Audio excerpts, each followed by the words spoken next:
एक बार चीन के एक हिस्से में बहुत बड़ा मठ था, जहां पर लगभग 500 से ज्यादा भिक्षु रहते थे। वो सभी अपने गुरु के मार्गदर्शन में खुद को जानने का अभ्यास कर रहे थे। एक दिन एक लड़का उस मठ में शिष्य बनने के लिए आया। उसने गुरु से कहा, है गुरुवर, मैं खुद को जानना चाहता हूं। मैं सच की तलाश कर रहा हूं। मैं पता लगाना चाहता हूं कि सच क्या है। गुरु ने उसकी ओर देखा और कहा कि अगर तुम सच जानना चाहते हो तो तुम्हें अपना पूरा जीवन दांव पर लगाना होगा। सच को जानने में तुम्हारा पूरा जीवन लग सकता है, फिर भी इस बात की गारंटी नहीं है कि तुम्हें इस जीवन काल में सच का पता लग जाए या नहीं। क्या तुम इसके लिए तैयार हो? शिष्य ने कहा, है गुरुदेव, मैं यहां पीछे मुड़ने के लिए नहीं आया हूं, मैं इसके लिए तैयार हूं। गुरु ने कहा, अगर ऐसा है तो तुम एक काम करो। इस मठ में 500 भिक्षु है, तुम उनके लिए चावल कूटने का काम करो।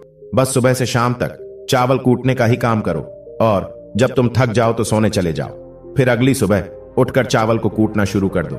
इसके अलावा कुछ और मत करना, किसी और चीज के बारे में मत सोचना। बस इस रास्ते पर चलते रहना और दोबारा मेरे पास मत आना। जरूरत पड़ने पर मैं खुद तुम्हारे पास आऊंगा। उस लड़के ने गुरु के आदेश का पालन करते हुए चावल कूटना शुरू कर दिया। उस मठ में 500 शिष्य थे। उन सभी को समय समय पर भोजन की आवश्यकता पड़ती थी, इसीलिए वह बहुत जल्दी उठ जाता था और रात को देर तक चावल कूटता रहता था। जब वह थक जाता तो उसी कमरे में सो जाता था जहां वो चावल कूटता था। वो किसी से बात नहीं करता था और न ही कोई उससे बात करने के लिए उसके पास आता था। कुछ महीनों तक चावल कूटते हुए उसके मन में पुराने विचार आते रहे, लेकिन उन विचारों को कोई नया विषय नहीं मिला, तो वह अपने आप ही मिट गए। धीरे धीरे उसके मन में विचार कम होने लगे। कुछ सालों के बाद वो अपना नाम तक ही भूल गया। वह हमेशा चुप रहता और विचारहीन अवस्था में बस चावल कूटता रहता था। उसने न तो कभी ध्यान किया था और न कभी शास्त्र पढ़ा था। मठ के बाकी शिष्य उसे मूर्ख समझते थे। ऐसा करते हुए 12 वर्ष बीत गए। फिर एक दिन गुरु ने घोषणा की, अब मेरा आखिरी समय आ रहा है और मुझे अपना उत्तराधिकारी चुनना है जो मेरे बाद मठ का मुखिया होगा। इसीलिए मेरा कोई भी शिष्य है जिससे लगता है कि वह आत्मनिर्भर हो गया है और उससे खुद को जान लिया है, तो वह रात को मेरे दरवाजे के पास आकर इस दीवार पर कुछ पंक्तियां लिखे जिसमें उसकी जिंदगी का सारा अनुभव समाया हो। कई शिष्यों ने ऐसा करने के बारे में सोचा, पर मठ के प्रमुख शिष्यों में से एक शिष्य ने वहां जाकर कुछ पंक्तियां लिखी। उसे बौद्ध धर्म और ग्रंथों का बहुत ज्ञान था। सभी शिष्यों को लगता था कि वो इस मठ का उत्तराधिकारी बन सकता है। उसने लिखा था कि मन एक दर्पण की तरह है जिस पर विचारों और इच्छाओं की धूल जमा हो जाती है। इस धूल को हटाने के लिए ही ध्यान है। जिसकी धूल हट जाती है और मन का दर्पण साफ हो जाता है, वो मोक्ष को प्राप्त कर लेता है। अगली सुबह जब गुरु उठे और उन्होंने इन पंक्तियों को देखा और उन्होंने कहा कि किस बेवकूफ ने यह सब कचरा मेरी दीवार पर लिखा है। वो शिष्य जिसने यह लिखा था वो चुप रहा। हालांकि उसने जो पंक्तियां लिखी थी वो ज्ञान से भरी थी, लेकिन यह सब किताबी ज्ञान था। वो शिष्य बहुत चालाक था।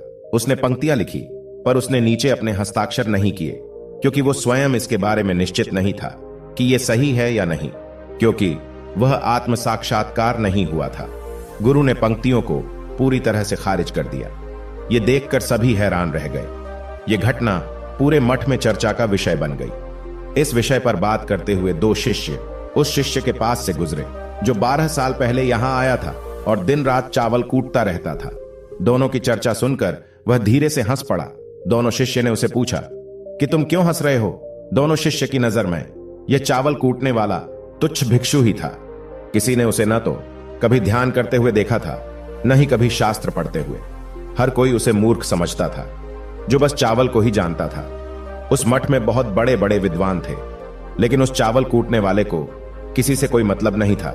इसीलिए वह दोनों शिष्य उसे मुस्कुराता हुआ देखकर हैरान रह गए। उन्होंने फिर उससे पूछा कि तुम क्यों हंस रहे हो? उसने जवाब दिया, मैं इसीलिए हंस रहा हूं कि गुरुवर सही बोल रहे हैं। ये सब पंक्तियां कचरा है, इन पंक्तियों का कोई मूल्य नहीं है। वो दोनों शिष्य चौंक गए। उन्होंने उसे पूछा कि क्या तुम ऐसी पंक्तियां लिख सकते हो जो इससे भी बेहतर हो? चावल पीसने वाले ने जवाब दिया, नहीं, क्योंकि मैं अनपढ़ हूं, लेकिन हां, मैं कुछ पंक्तियां कह सकता हूं। अगर तुम उन पंक्तियों को लिख सकते हो तो मैं तुम्हारे साथ जाने के लिए तैयार हूं। उन दोनों शिष्यों ने कहा, ठीक है। वह गुरु के कमरे के पास गए और चावल कूटने वाले ने कुछ पंक्तियां बोली और दूसरे शिष्य ने उस दीवार पर लिख दिया और उन पंक्तियों के नीचे लिख दिया कि चावल कूटने वाला वर्टिकल बार। उन्हें लगा कि मास्टर इस पर भी गुस्सा करेंगे। जो पंक्तियों उसने लिखने के लिए कहा था, बहुत अद्भुत थी वो पंक्तियां। मन तो बस एक का भ्रम है, न तो मन है न ही मन का कोई दर्पण है, और जब मन ही नहीं है तो धूल कहां ठहरेगी। जो ये जानता है वो सच को जान गया। जब गुरु ने ये पंक्तियां देखी तो वे आधी रात को उठे और चावल कूटने वाले के पास गए। वह सो रहा था। गुरु ने उसे जगाया और कहा कि ये लो मेरी छड़ी और मेरे वस्त्र ले लो, आज से तुम मेरे उत्तराधिकारी हो। लेकिन इस मठ को छोड़कर कहीं दूर चले जाओ, क्योंकि इस मठ में बहुत सारे विद्वान हैं जो खुद को तुमसे ज्यादा श्रेष्ठ मानते हैं और वो तुम्हें मार देंगे। वो इस बात को बर्दाश्त नहीं कर सकते कि एक साधारण सा चावल कूटने वाला उनसे ज्यादा विद्वान निकला। तुम्हें वह सारा ज्ञान हो गया है जो मुझे है। तुम्हें यह सारा ज्ञान चावल कूटते कूटते हुआ है, और मुझे पता है कि तुम जहां भी जाओगे लोग तुम्हारे पास आने लगेंगे, क्योंकि जब कोई फूल खिलता है तो उसकी महक हर तरफ फैलने लगती है। उसने अपने गुरु के पैर छुए और रात को ही वहां से चला गया।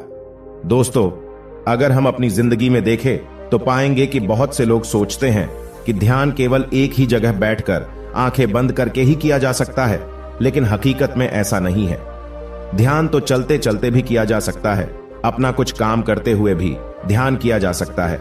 असल में ध्यान का मतलब यह है कि आप जो भी काम कर रहे हैं उसे अपनी ईमानदारी से करें, कि आपको आपके शरीर का ख्याल भी ना रहे। बिल्कुल उस चावल पीसने वाले की तरह जो चावल कूटने में इतना मग्न हो गया कि उसको खुद का कोई ख्याल ही नहीं रहा। उसने चावल कूटते हुए ही आत्म साक्षात्कार प्राप्त कर लिया। हर समय वर्तमान में रहना और कुछ नहीं सोचना। मन तब तक ही है जब तक विचार है। जब विचार ही नहीं रहेंगे तो मन भी गायब हो जाएगा। जब मन ही नहीं रहेगा तभी तुम अपने आप को अच्छे से जान पाओगे। असल में हमें अपने वास्तविक रूप को जानने के लिए कोई अन्य साधना करने की आवश्यकता नहीं है। हम जो कुछ भी कर रहे हैं बस उसमें हमें पूरी तरह से खो जाने की जरूरत है। अपने काम में इस कदर से लीन हो जाओ कि आपका काम भी ध्यान बन जाए। सुनते रहिए। धन्यवाद।